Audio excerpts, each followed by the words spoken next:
It will be generally admitted that Beethoven's Fifth Symphony is the most sublime noise that has ever penetrated into the ear of man. All sorts and conditions are satisfied by it. Whether you are like Mrs. Munt, and tap surreptitiously when the tunes come, of course, not so as to disturb the others, or like Helen, who can see heroes and shipwrecks in the music's flood, or like Margaret, who can only see the music, or like Tibby, who is profoundly versed in counterpoint, and holds the full score open on his knee, or like their cousin, Fräulein Mosbach, who remembers all the time that Beethoven is echt Deutsch, or like Fräulein Mosbach's young man, who can remember nothing. But Fräulein Mosbach, in any case, the passion of your life becomes more vivid, and you are bound to admit that such a noise is cheap at 2 shillings. It is cheap, even if you hear it in the Queen's Hall, dreariest music room in London, though not as dreary as the Free Trade Hall, Manchester, and even if you sit on the extreme left of that hall, so that the brass bumps at you before the rest of the orchestra arrives, it is still cheap. "Whom is Margaret talking to?" said Mrs. Munt, at the conclusion of the first movement. She was again in London on a visit to Wickham Place. Helen looked down the long line of their party, and said that she did not know. "Would it be some young man or other whom she takes an interest in?" "I expect so," Helen replied. Music enwrapped her, and she could not enter into the distinction that divides young men whom one takes an interest in from young men whom one knows. "You girls are so wonderful in always having, oh dear. One mustn't talk." For the Andante had begun very beautiful, but bearing a family likeness to all the other beautiful Andantes that Beethoven had written, and, to Helen's mind, rather disconnecting the heroes and shipwrecks of the first movement from the heroes and goblins of the third. She heard the tune through once, and then her attention wandered, and she gazed at the audience, or the organ, or the architecture. Much did she censure the attenuated cupids who encircled the ceiling of the Queen's Hall, inclining each to each with vapid gesture, and clad in sallow pantaloons, on which the October sunlight struck. How awful to marry a man like those cupids, thought Helen.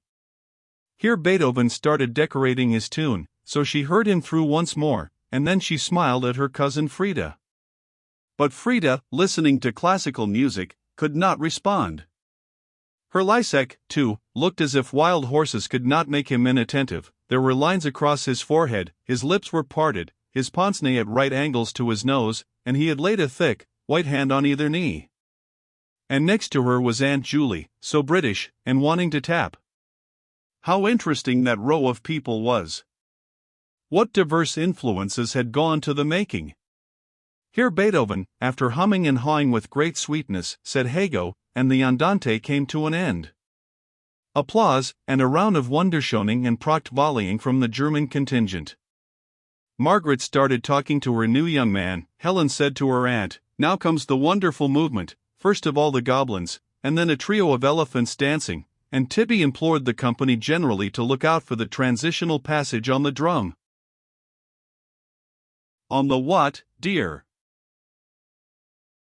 "On the drum, Aunt Julie." "No, look out for the part where you think you have done with the goblins and they come back," breathed Helen, as the music started with a goblin walking quietly over the universe, from end to end. Others followed him. They were not aggressive creatures, it was that made them so terrible to Helen. They merely observed in passing that there was no such thing as splendor or heroism in the world. After the interlude of elephants dancing, they returned and made the observation for the second time.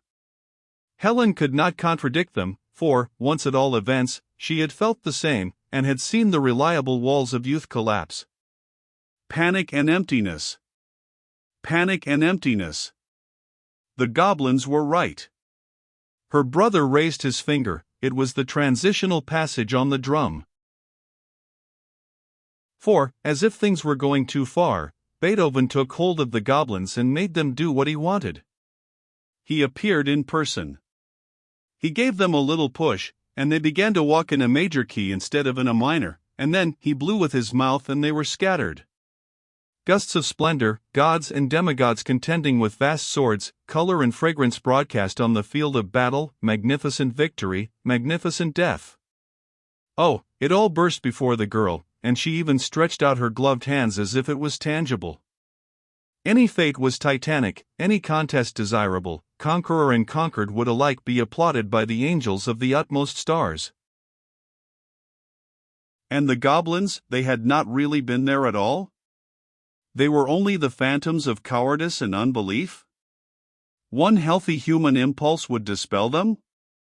Men like the Wilcoxes, or ex-President Roosevelt, would say yes. Beethoven knew better. The goblins really had been there. They might return, and they did. It was as if the splendor of life might boil over and waste to steam and froth. In its dissolution one heard the terrible, ominous note, and a goblin, with increased malignity, walked quietly over the universe from end to end. Panic and emptiness. Panic and emptiness. Even the flaming ramparts of the world might fall. Beethoven chose to make all right in the end. He built the ramparts up. He blew with his mouth for the second time, and again the goblins were scattered. He brought back the gusts of splendor, the heroism, the youth, the magnificence of life and of death, and, amid vast roarings of a superhuman joy, he led his Fifth Symphony to its conclusion.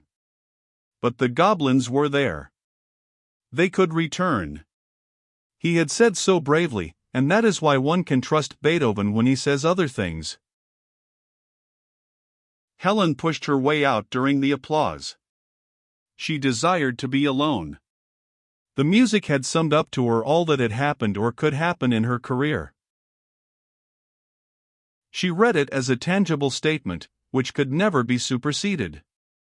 The notes meant this and that to her, and they could have no other meaning, and life could have no other meaning. She pushed right out of the building and walked slowly down the outside staircase, breathing the autumnal air, and then she strolled home.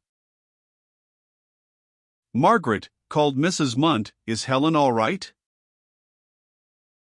"Oh yes. She is always going away in the middle of a program," said Tibby. "The music has evidently moved her deeply," said Fräulein Mosbach. "Excuse me," said Margaret's young man, who had for some time been preparing a sentence, "but that lady has, quite inadvertently, taken my umbrella." "Oh, good gracious me, I am so sorry. Tibby, run after Helen. I shall miss the 4 serious songs if I do. Tibby, love, you must go." "It isn't of any consequence," said the young man, in truth a little uneasy about his umbrella. "But of course it is. Tibby. Tibby." Tibby rose to his feet, and wilfully caught his person on the backs of the chairs. By the time he had tipped up the seat and had found his hat, and had deposited his full score in safety, it was too late to go after Helen. The 4 serious songs had begun, and one could not move during their performance. "My sister is so careless," whispered Margaret. "Not at all," replied the young man, but his voice was dead and cold. "If you would give me your address." "Oh, not at all, not at all," and he wrapped his greatcoat over his knees. Then the 4 serious songs rang shallow in Margaret's ears. Brahms, for all his grumbling and grizzling, had never guessed what it felt like to be suspected of stealing an umbrella. For this fool of a young man thought that she and Helen and Tibby had been playing the confidence trick on him, and that if he gave his address they would break into his room some midnight or other and steal his walking stick too. Most ladies would have laughed, but Margaret really minded, for it gave her a glimpse into squalor. To trust people is a luxury in which only the wealthy can indulge, the poor cannot afford it. As soon as Brahms had grunted himself out, she gave him her card and said, "That is where we live. If you preferred, you could call for the umbrella after the concert, but I didn't like to trouble you when it has all been our fault." His face brightened a little when he saw that Wickham Place was W. It was sad to see him corroded with suspicion, and yet not daring to be impolite, in case these well-dressed people were honest after all. She took it as a good sign that he said to her, "It's a fine program this afternoon, is it not?" For this was the remark with which he had originally opened, before the umbrella intervened. "The Beethoven's fine," said Margaret, who was not a female of the encouraging type. "I don't like the Brahms, though, nor the Mendelssohn that came first in Ugh. I don't like this Elgar that's coming." What, called her Lysek, overhearing. "The pomp and circumstance will not be fine?" "Oh, Margaret, you tiresome girl," cried her aunt. "Here have I been persuading her Lysek to stop for pomp and circumstance, and you are undoing all my work. I am so anxious for him to hear what we are doing in music." "Oh, you must run down our English composers, Margaret." "For my part, I have heard the composition at Stettin," said Fräulein Mosbach, on 2 occasions. "It is dramatic, a little." "Frida, you despise English music. You know you do. And English art. And English literature, except Shakespeare, and he's a German." "Very well, Frida, you may go." The lovers laughed and glanced at each other. Moved by a common impulse, they rose to their feet and fled from pomp and circumstance. "We have this call to pay in Finsbury Circus, it is true," said her Lysek, as he edged past her and reached the gangway just as the music started. Margaret loudly whispered by Aunt Julie. "Margaret, Margaret! Fräulein Mosbach has left her beautiful little bag behind her on the seat." Sure enough, there was Frida's reticule, containing her address book, her pocket dictionary, her map of London, and her money. "Oh, what a bother, what a family we are! Fr. Frida." "Hush," said all those who thought the music fine. "But it's the number they want in Finsbury Circus." "Might I, couldn't I," said the suspicious young man, and got very red. "Oh, I would be so grateful." He took the bag, money clinking inside it, and slipped up the gangway with it. He was just in time to catch them at the swing door, and he received a pretty smile from the German girl and a fine bow from her cavalier. He returned to his seat upsides with the world. The trust that they had reposed in him was trivial, but he felt that it cancelled his mistrust for them, and that probably he would not be had over his umbrella. This young man had been had in the past badly, perhaps overwhelmingly, and now most of his energies went in defending himself against the unknown. But this afternoon, perhaps on account of music, he perceived that one must slack off occasionally, or what is the good of being alive? Wickham Place, W., though a risk, was as safe as most things, and he would risk it. So when the concert was over and Margaret said, "We live quite near, I am going there now. Could you walk round with me, and we'll find your umbrella," he said, "Thank you," peaceably, and followed her out of the Queen's Hall. She wished that he was not so anxious to hand a lady downstairs, or to carry a lady's program for her. His class was near enough her own for its manners to vex her. But she found him interesting on the whole. Everyone interested the Schlegels on the whole at that time, and while her lips talked culture, her heart was planning to invite him to tea. "How tired one gets after music," she began. "Do you find the atmosphere of Queen's Hall oppressive?" "Yes, horribly." "But surely the atmosphere of Covent Garden is even more oppressive." "Do you go there much?" "When my work permits, I attend the gallery for the Royal Opera." Helen would have exclaimed, "So do I." I love the gallery, and thus have endeared herself to the young man. Helen could do these things. But Margaret had an almost morbid horror of drawing people out, of making things go. She had been to the gallery at Covent Garden, but she did not attend it, preferring the more expensive seats, still less did she love it. So she made no reply. This year I have been 3 times to Faust, Tosca, and was it Tannhauser or Tannheiser? Better not risk the word. Margaret disliked Tosca and Faust. And so, for one reason and another, they walked on in silence, chaperoned by the voice of Mrs. Munt, who was getting into difficulties with her nephew.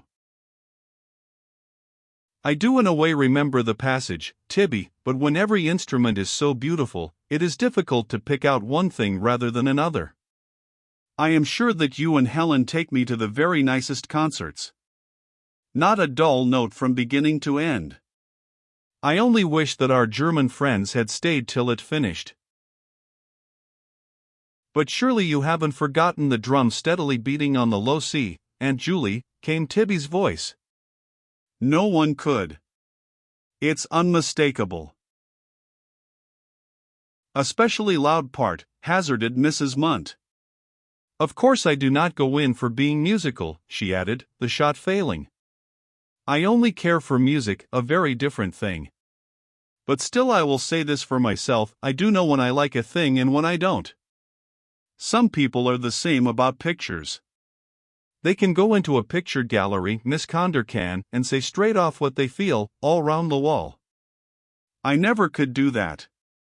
But music is so different from pictures, to my mind. When it comes to music I am as safe as houses, and I assure you, Tibby, I am by no means pleased by everything. There was something about a faun in French, which Helen went into ecstasies over, but I thought it most tinkling and superficial, and said so, and I held to my opinion too. Do you agree? Asked Margaret. Do you think music is so different from pictures? I should have thought so, kind of, he said. So should I. Now, my sister declares they're just the same. We have great arguments over it. She says I'm dense, I say she's sloppy. Getting underway, she cried, now, doesn't it seem absurd to you? What is the good of the arts if they're interchangeable? What is the good of the ear if it tells you the same as the eye? Helen's one aim is to translate tunes into the language of painting, and pictures into the language of music. It's very ingenious, and she says several pretty things in the process, but what's gained, I'd like to know. Oh, it's all rubbish, radically false. If Monet's really Debussy, and Debussy's really Monet, neither gentleman is worth his salt, that's my opinion. Evidently these sisters quarreled. Now, this very symphony that we've just been having, she won't let it alone. She labels it with meanings from start to finish, turns it into literature. I wonder if the day will ever return when music will be treated as music. Yet I don't know. There's my brother, behind us. He treats music as music, and oh, my goodness. He makes me angrier than anyone, simply furious. With him I daren't even argue. An unhappy family, if talented. But, of course, the real villain is Wagner. He has done more than any man in the 19th century towards the muddling of the arts. I do feel that music is in a very serious state just now, though extraordinarily interesting. Every now and then in history there do come these terrible geniuses, like Wagner, who stir up all the wells of thought at once. For a moment it's splendid. Such a splash as never was. But afterwards such a lot of mud, and the wells, as it were, they communicate with each other too easily now, and not one of them will run quite clear. That's what Wagner's done. Her speeches fluttered away from the young man like birds.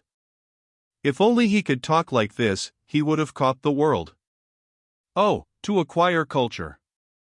Oh, to pronounce foreign names correctly. Oh, to be well informed, discoursing at ease on every subject that a lady started. But it would take 1 year. With an hour at lunch and a few shattered hours in the evening, how was it possible to catch up with leisured women, who had been reading steadily from childhood? His brain might be full of names, he might have even heard of Monet and Debussy. The trouble was that he could not string them together into a sentence, he could not make them tell, he could not quite forget about his stolen umbrella. Yes, the umbrella was the real trouble. Behind Monet and Debussy, the umbrella persisted, with the steady beat of a drum. I suppose my umbrella will be all right, he was thinking. I don't really mind about it. I will think about music instead. I suppose my umbrella will be all right. Earlier in the afternoon he had worried about seats. Ought he to have paid as much as 2 shillings? Earlier still he had wondered, shall I try to do without a program? There had always been something to worry him ever since he could remember, always something that distracted him in the pursuit of beauty. For he did pursue beauty, and, therefore, Margaret's speeches did flutter away from him like birds. Margaret talked ahead, occasionally saying, "Don't you think so? Don't you feel the same?" And once she stopped, and said, "Oh, do interrupt me," which terrified him. She did not attract him, though she filled him with awe.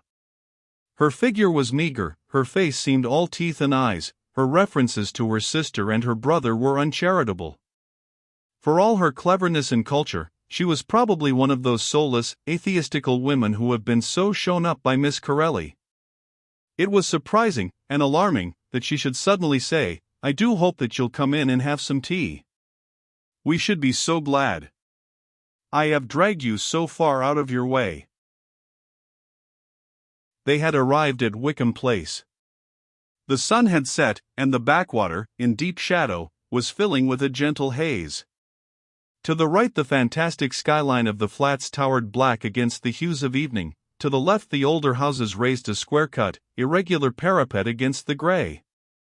Margaret fumbled for her latchkey. Of course she had forgotten it. So, grasping her umbrella by its ferrule, she leant over the area and tapped at the dining-room window. "Helen! Let us in." "All right," said a voice.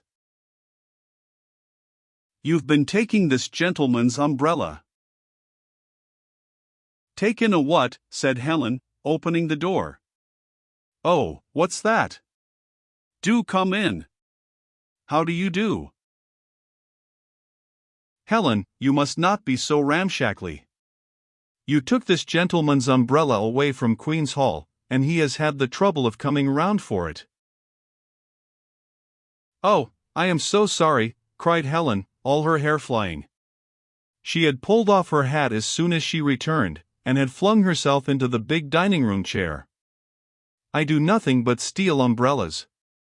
"I am so very sorry. Do come in and choose one. Is yours a hooky or a knobbly?"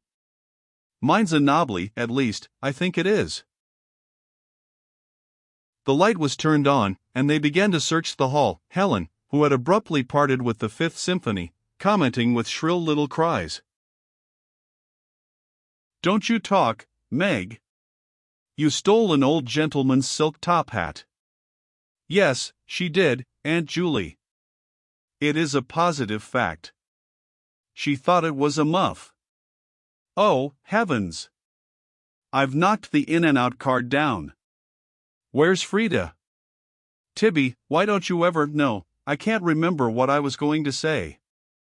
"That wasn't it, but do tell the maids to hurry tea up." "What about this umbrella?" She opened it. "No, it's all gone along the seams." "It's an appalling umbrella.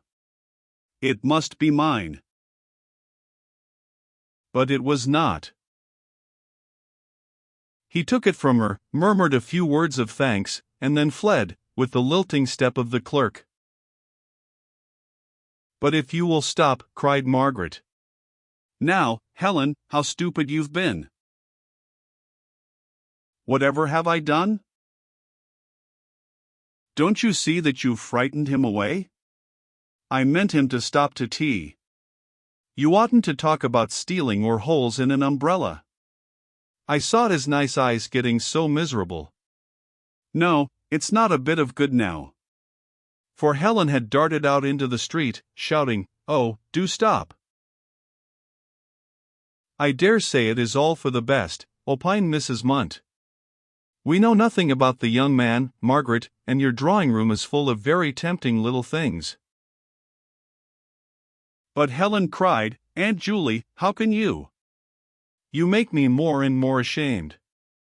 I'd rather he had been a thief and taken all the apostles' spoons than that I must shut the front door, I suppose." One more failure for Helen. "Yes, I think the apostles' spoons could have gone as rent," said Margaret. Seeing that her aunt did not understand, she added, "You remember rent?" It was one of Father's words, rent to the ideal, to his own faith in human nature. You remember how he would trust strangers, and if they fooled him he would say, "It's better to be fooled than to be suspicious," that the confidence trick is the work of man, but the want of confidence trick is the work of the devil. "I remember something of the sort now," said Mrs. Munt, rather tartly, for she longed to add, "It was lucky that your father married a wife with money." But this was unkind, and she contented herself with, "Why, he might have stolen the little Ricketts picture as well." "Better that he had," said Helen stoutly. "No, I agree with Aunt Julie," said Margaret. "I'd rather mistrust people than lose my little Ricketts. There are limits." Their brother, finding the incident commonplace, had stolen upstairs to see whether there were scones for tea. He warmed the teapot, almost too deftly rejected the orange pekoe that the parlor maid had provided, poured in 5 spoonfuls of a superior blend, filled up with really boiling water, and now called to the ladies to be quick or they would lose the aroma. "All right, Auntie Tibby," called Helen, while Margaret, thoughtful again, said, "In a way, I wish we had a real boy in the house, the kind of boy who cares for men. It would make entertaining so much easier." "So do I," said her sister. "Tibby only cares for cultured females singing Brahms." And when they joined him she said rather sharply, "Why didn't you make that young man welcome, Tibby? You must do the host a little, you know. You ought to have taken his hat and coaxed him into stopping, instead of letting him be swamped by screaming women." Tibby sighed, and drew a long strand of hair over his forehead. "Oh, it's no good looking superior. I mean what I say." "Leave Tibby alone," said Margaret, who could not bear her brother to be scolded. "Here's the house a regular hencoop," grumbled Helen. "Oh, my dear," protested Mrs. Munt. "How can you say such dreadful things? The number of men you get here has always astonished me." "If there is any danger it's the other way round." "Yes, but it's the wrong sort of men, Helen means." "No, I don't," corrected Helen. "We get the right sort of man, but the wrong side of him, and I say that's Tibby's fault. There ought to be a something about the house, and I don't know what." "A touch of the W's, perhaps?" Helen put out her tongue. "Who are the W's?" asked Tibby. "The W's are things I and Meg and Aunt Julie know about and you don't, so there." "I suppose that ours is a female house," said Margaret, "and one must just accept it." "No, Aunt Julie, I don't mean that this house is full of women. I am trying to say something much more clever. I mean that it was irrevocably feminine, even in Father's time. Now I'm sure you understand. Well, I'll give you another example. It'll shock you, but I don't care. Suppose Queen Victoria gave a dinner party, and that the guests had been Leighton, Millais, Swinburne, Rossetti, Meredith, Fitzgerald, etc. Do you suppose that the atmosphere of that dinner would have been artistic? Heavens, no! The very chairs on which they sat would have seen to that. So with our house, it must be feminine, and all we can do is to see that it isn't effeminate. Just as another house that I can mention, but won't, sounded irrevocably masculine, and all its inmates can do is to see that it isn't brutal. That house being the W's house, I presume, said Tibby. You're not going to be told about the W's, my child, Helen cried, so don't you think it. And on the other hand, I don't the least mind if you find out, so don't you think you've done anything clever, in either case. Give me a cigarette. You do what you can for the house, said Margaret. The drawing room reeks of smoke. If you smoke too, the house might suddenly turn masculine. Atmosphere is probably a question of touch and go. Even at Queen Victoria's dinner party, if something had been just a little different, perhaps if she'd worn a clinging Liberty tea gown instead of a magenta satin, with an India shawl over her shoulders, fastened at the bosom with a Cairngorm pin. Bursts of disloyal laughter, you must remember that they are half German, greeted these suggestions, and Margaret said pensively, how inconceivable it would be if the royal family cared about art. And the conversation drifted away and away, and Helen's cigarette turned to a spot in the darkness, and the great flats opposite were sown with lighted windows which vanished and were relit again, and vanished incessantly. Beyond them the thoroughfare roared gently, a tide that could never be quiet, while in the east, invisible behind the smokes of Wapping, the moon was rising. That reminds me, Margaret. We might have taken that young man into the dining room, at all events. Only the Majolica plate, and that is so firmly set in the wall. I am really distressed that he had no tea. For that little incident had impressed the three women more than might be supposed. It remained as a goblin footfall, as a hint that all is not for the best in the best of all possible worlds, and that beneath these superstructures of wealth and art there wanders an ill-fed boy, who has recovered his umbrella indeed, but who has left no address behind him, and no name.